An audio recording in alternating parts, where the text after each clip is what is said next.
Sur la magnifique plage du Guesclin, comme sur l'ensemble des plages du monde entier, se dépose sur la grève, au gré des courants et des marées, la leste-mer.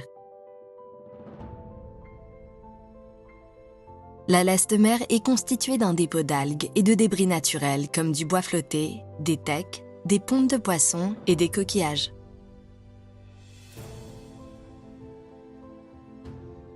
La leste-mer n'a aucun lien avec les marées vertes. Les marées vertes résultent d'un déséquilibre environnemental et un excès de sels nutritifs agricoles qui ruissellent vers la mer. En plus de leur aspect visuel très dégradant, en se décomposant, les algues vertes libèrent des gaz toxiques, voire mortels.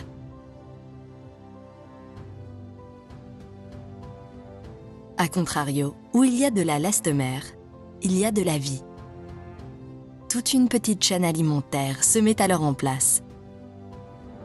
La leste-mer est essentielle pour de nombreuses espèces qui vivent dans le ciel, dans la mer, sur la plage et même dans le sable.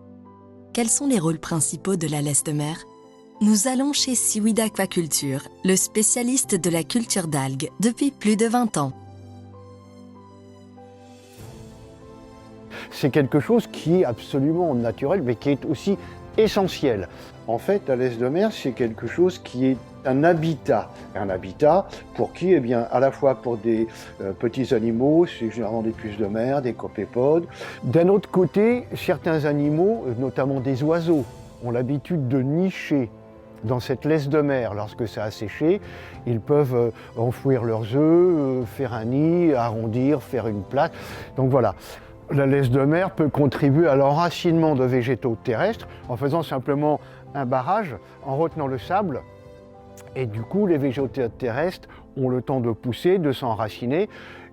Ça fait un réseau de racines et donc, ainsi de suite, d'autres végétaux peuvent venir et on arrive à quelque chose qui fixe le sable et contribue peut-être au démarrage de dunes. Il y a un troisième point de vue qui est très important, c'est celui de la minéralisation. Par l'effet de décomposition des algues, sous l'effet de micro-organismes, les algues se décomposent et libèrent leurs éléments, notamment des sels minéraux, qui repartent dans la mer et qui sont absolument essentiels pour la vie du phytoplancton qui s'en nourrit. Donc on a également un autre cycle, minéral, organique, et ainsi de suite.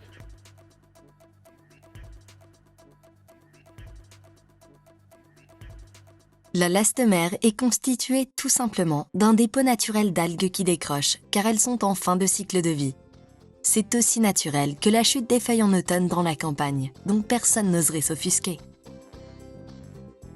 Malheureusement, la leste-mer draine la plupart du temps de nombreux déchets d'origine humaine, comme le plastique, des filets, des résidus de cordes, qui ternissent fortement son image. Cet écosystème est nécessaire. Il ne faut pas le ramasser avec des tracteurs, comme c'est encore malheureusement le cas chaque été sur beaucoup de plages.